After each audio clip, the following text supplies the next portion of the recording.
చిన్నారి కథల వినోదంకి స్వాగతం. ఈరోజు మనం ఆకాశాన్ని తాకాలని కోరుకున్న ఒక చిన్న చేప కథ వినేద్దాం.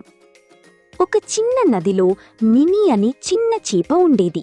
అది ఎప్పుడూ నీటిపైకి వచ్చి తెల్లని మేఘాలను, ఆకాశాన్ని చూసి ఆశ్చర్యపడ్డది.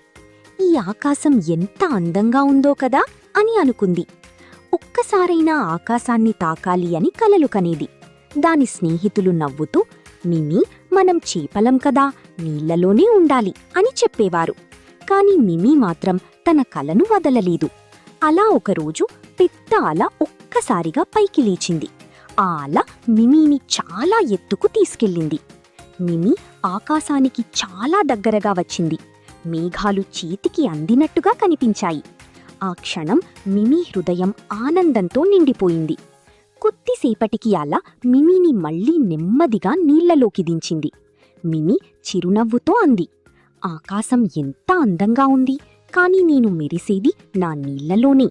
స్నేహితులందరూ మిమీని చుట్టూ చేరి, నీ కల చాలా అందంగా ఉంది, మేము నీ మీద గర్వంగా ఉన్నాం అని అన్నారు. మిమీ ఆనందంగా తన స్నేహితులతో కలిసి ఈదుతూ వెళ్ళిపోయింది. ఈ కథ మనకు చెప్తుంది ఏమిటంటే, కలలు కనాలి, కొత్త ప్రపంచాలు చూడాలి, కాని మనం మెరిసేది మనం ఉన్న చోటి. ప్రతి ఒక్కరికి తమకంటూ ఒక అందమైన ప్రపంచం ఉంటుంది. మళ్ళీ ఒక మంచి కథతో కలుద్దాం. బాయ్. ఇంకా ఇలాంటి చక్కని కథల కోసం చిన్నారి కథల వినోదంని తప్పక సబ్స్క్రైబ్ చేసుకోండి.